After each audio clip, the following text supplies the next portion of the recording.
madaxweyne farmaajo oo jenaraal odagaa yuusuf raage iyo jenaraal maxamed tahliil biixi uga yeeray magaalada ankara kulan ka dhacaya ankara oo looga wada hadlayo ammaanka dalka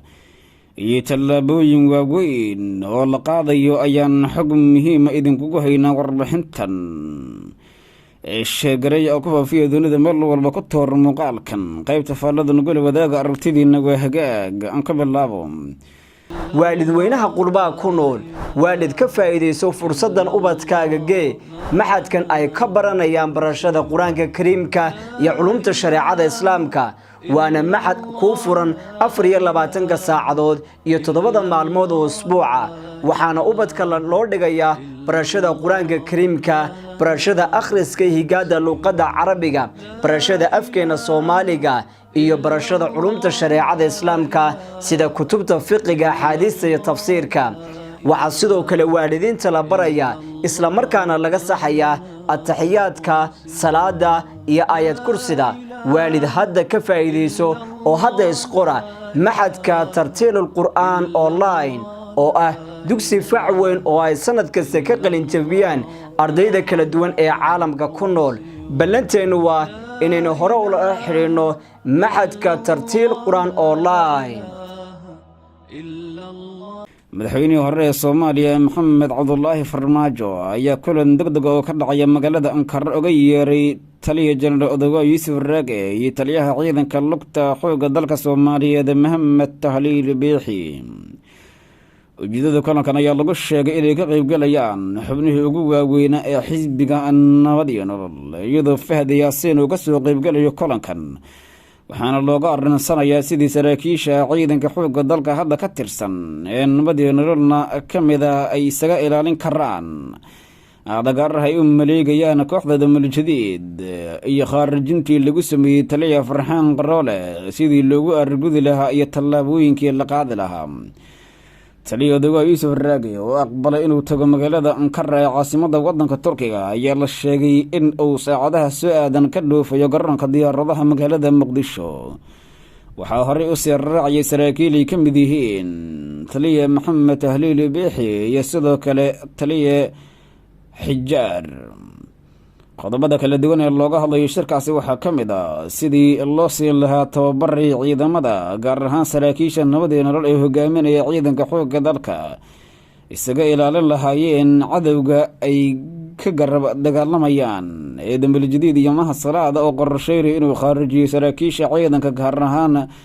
taliya Maxamed Tahliil Biixi iyo taliya odagaa Yuusuf Raage oo hadda bartilmaameed u ahaa inta lagu guda jiro dagaalka lagula jiro ururka al-shabaabna ay qorsheynayso kooxda inay khaarijido Fahad Yaasiin Xaaji Daahir ayaa la sheegay inuu meesha ka bixinayo siminaar caalami ah oo ku aadan dhinaca sirdoonka iyo helidda xogta marka la doonayo in lagu qorsheeyo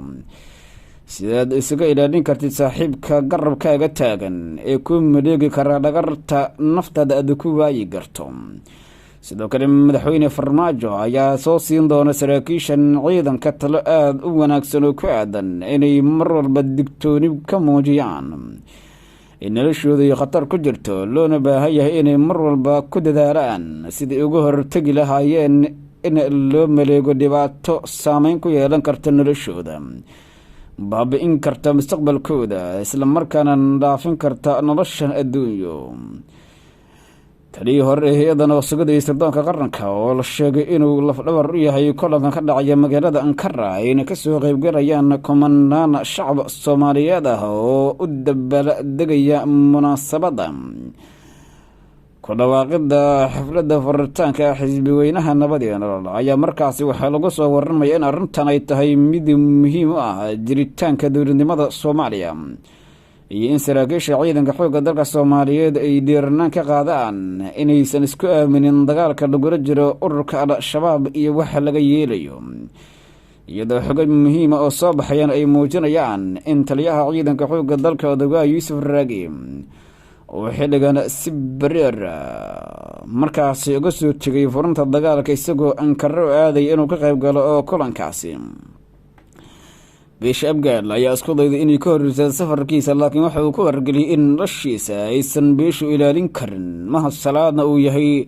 nin ay tahay in la iska ilaaliyo oo khatar ka ah nolosha saraakiisha haldoorka oo ah ciidanka xoogga dalka.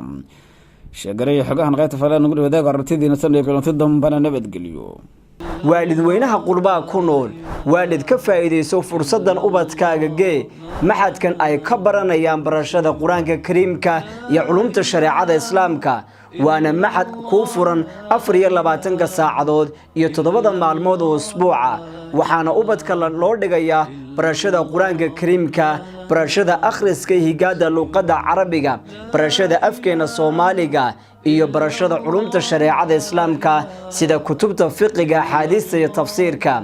waxa sidoo kale waalidiinta la baraya isla markaana laga saxaya at-tahiyaadka salaada iyo aayad kursida waalid hadda ka faa'iideyso oo hadda isqora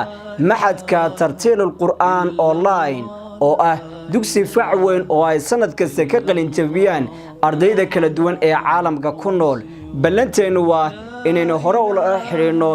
maxadka tartiil qur'aan online